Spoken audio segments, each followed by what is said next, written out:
Welcome back. Today we have a reaction video. We're going to react to an open letter to Judge Stephen Bough. Now, if that name sounds familiar, it should, because you're a real estate agent and this judge has a lot to say about the future of real estate. So this is actually the judge that is presided over Burnett versus NAR. So this is a big commission lawsuit that we've been going through and all that fun stuff. So this open letter was created or written by the president of AREAA, Jamie T.N. So we're going to review it, or we're going to react to it and see what we got.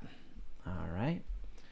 So an open letter to Judge Stephen Bough and the U.S. judicial system. This just came out, what was it, January 2nd? So hot off the press, thanks to Riz Media.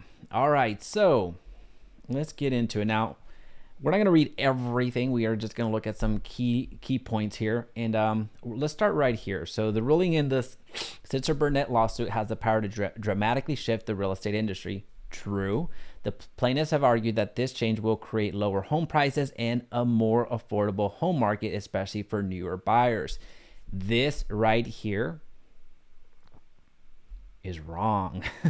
This right here is not true. This right here is one of the main points that was created, or the narrative that was created by the opposing side to try to win over the public. So essentially trying to win the PR, trying to win the court of public opinion, which is so important in cases like this. So if you're telling anybody and everybody out there that's not a real estate agent, hey, these real estate agents, they're super greedy. They're driving up the home prices. It has nothing to do with anything else. It's just these dang agents are causing you to spend a lot of money on these homes.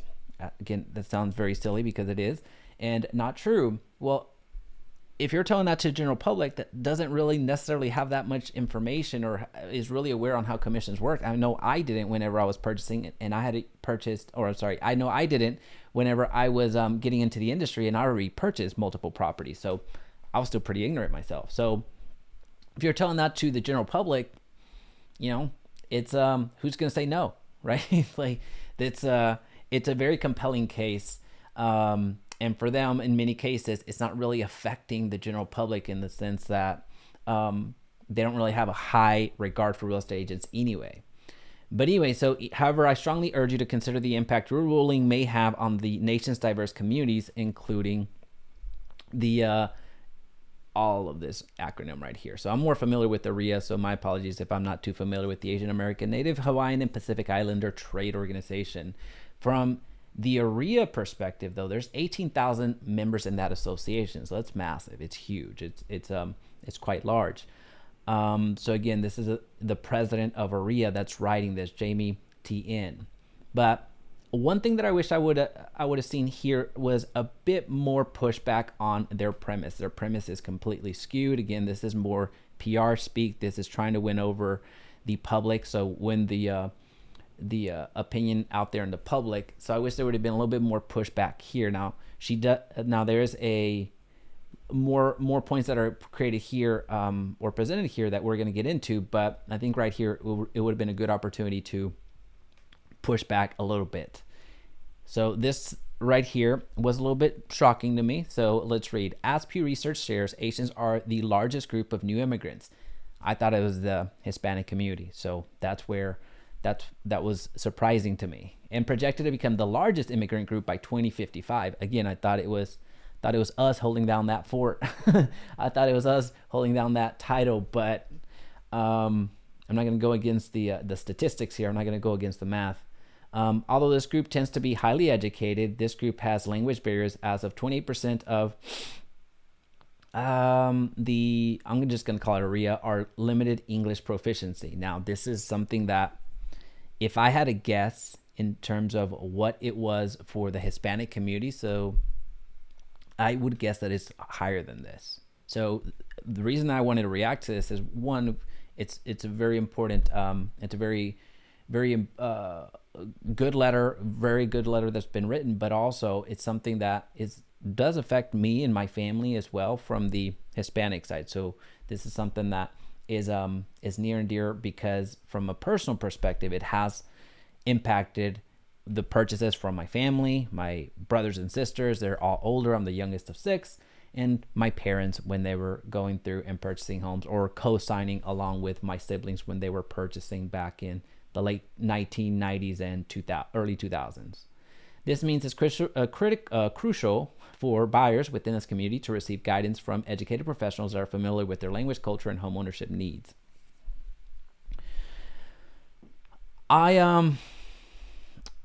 Language, culture, and homeownership needs. Different cultures, different communities use their home or value their home in different ways. Now, I know that I can speak more from personal experience in terms of the needs that we had, but rather than getting into the molecular, like, hey, the Hispanic family typically does this, the Asian family typically does this, the Anglo family typically does this, rather than getting into that mess, I want to speak more about the language part. The language part is something that whenever my parents were purchasing, they didn't have somebody that was proficient in Spanish. So that was a big deal. Now, when my sister ended up purchasing, she signed on to a loan that was way beyond her comfort. This was back in 2008, when she ended up purchasing.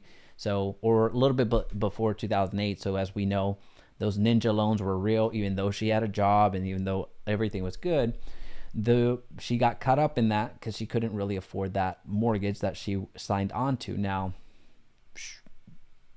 she absolutely should have, could have, would have known what she was signing. There's that responsibility. I'm not trying to take that away from her, but there's some element of her not necessarily being too proficient in English at that time to really help her assess what needed to really understand what was going on. So from the lender side, from the agent side, that I'm not going to say that was the reason by any stretch of the imagination. Again, I understand that there's some personal ownership that needs to happen, but as far as being educated from folks in the language that she was most comfortable in would have been very valuable, would have been something that she could have benefited from at the end of the day. So that is something that really strikes a chord with me, because again, I've seen it firsthand. I've seen the bankruptcies, I've seen all that not fun stuff that has gone through. But at the end of the day, that's what's up. It is also critically important to assess which consumers will be most affected by changes to the commission structure. With sellers, this is the point I wanted to get to, with sellers no longer covering the cost of buyers' agents, it will then fall to buyers to handle this expense. Now, I know the big point that happens when it comes to this particular case is, well, the buyers at the end of the day, they're the ones that are paying the commission as well, because where's the money coming from? I hear that quite a bit. And while that's technically true, right? So it's a little pass-through, if you will. But at the end of the day, it is a seller that gets to decide or determine, how the pie gets divvied up, right? So depending on how much the seller pushes back, or how good they are at negotiation, or however they're arranged with their particular listing agent, really does determine the amount of pie that goes to each representative. So that's something to take note on. But when it comes to, if we're looking at it on the buyer side, to where they're responsible for that particular expense right from the outset, you're gonna have a lot of buyers that are technically not able to afford it. So from the lending side, there has to be something that changes, so the commissions get rolled up into the loan, which would happen already. Again, you're using the buyer's purchase price to then ultimately get divided out accordingly. In this case, if we could keep that type of model in place, that would be very beneficial to buyers.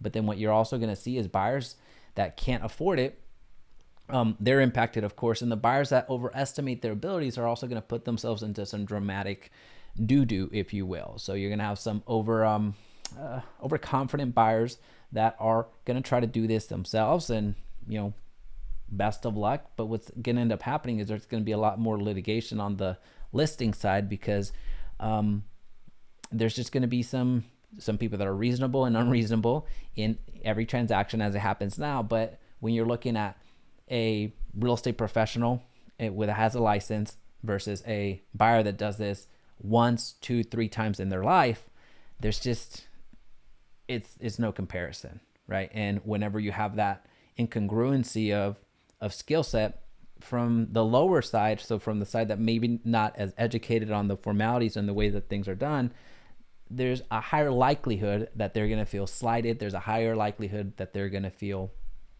cheated in some way. So that's going to raise some additional problems.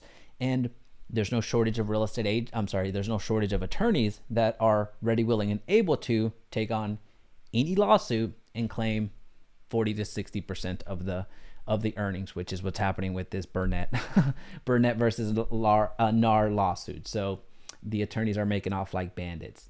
This is a point that I think really falls flat on every level. So this leads to another potential concern. If buyer's agents are no longer held to the stringent standards of conduct that the NAR, the National Association of Realtors, maintains, this opens the possibility of exploitation and discrimination. The part that really falls on deaf ears is this part: stringent standards of conduct. So not only is that not true, there's really no. I understand it's an open letter. It's the whole trying to win back the court of public opinion. I really recognize that, and of course we're presenting the agent side, and that's what the president of AREAA is going for. But we recognize that that's not true. And also, NAR didn't help itself with being involved in so many different scandals right around that time. This is where, if you remember, the sexual abuse and all that other stuff, all that funny business was going down. So NAR, from a reputation standpoint, really suffered incredibly. So it didn't help itself all that much. So this one is I understand the point, and this is a point that would need to be made. But if this was a better received association, that where even its members, over 80% of members, think that NAR is not doing enough or does not have enough training or just does not provide enough for the fees that are being exchanged, where the members themselves are saying 80% of them are saying, hey, where's the value? This one's going to fall on deaf ears. All right. And then something I wanted to talk about here was when they bring in Mr. Gary Acosta, the CEO of the National Association of Hispanic Real Estate Professionals, so NAHREP. NAHREP is an organization that has had me out to do events before, where I was speaking in front of their members. I'm a big fan of NAHREP. They just do some amazing work for not only the agents that are part of that association, but also for the community that they're helping. So I'm glad that they title them in, because again, it's the same thing that you can say for the Asian community, you can say for the Hispanic community, and on and on and on, because it does impact the way that the clients are going to be serviced. It's something that, especially on the Hispanic side, when it comes to the income levels, we don't have as high of income levels as the Asian community, as an example. So that becomes problematic. And as far as the education as well, the education as a whole, again, I'm just kind of, it was even illustrated here on the point that she was making, but as a whole, we're a little bit worse off, if you will, at least from my opinion. So a quote that he brought in here was very, very, very important. Buyer side agents often share their clients' cultural backgrounds, offer culturally competent representation, language access, and invaluable homebuyer education built on personal relationship. So again, I'm not going to necessarily talk too much about all this other stuff, the cultural part, but more on the language access. I think that in of itself is super important, and just having the education in the language that they understand, that we understand, is so valuable. Now, ultimately, what does this mean? Why is this open letter going to change anything? Honestly, it's not. It's not going to change anything.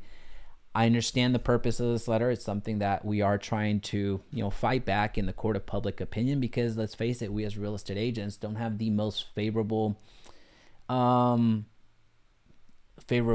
rating or the likeness rating. I've mentioned this in previous videos, where if you type in real estate agents are into Google, you're going to be shocked at what the community, what the general population thinks about us. There's going to be greedy, are dumb, are X, Y, and Z, are overpaid. You're going to see so much that that gets said about us specifically as real estate agents. So anything that we can, anything that we do to try to win back or try to be seen favorably in the court of public opinion is highly encouraged. So a very well written open letter. I'm going to link it down in the description below, but I'm curious to see what's your personal experience with this particular lawsuit, and also what do you think about the letter that we just went through. So if you have any questions, let me know. Also, I'll see you on the next video.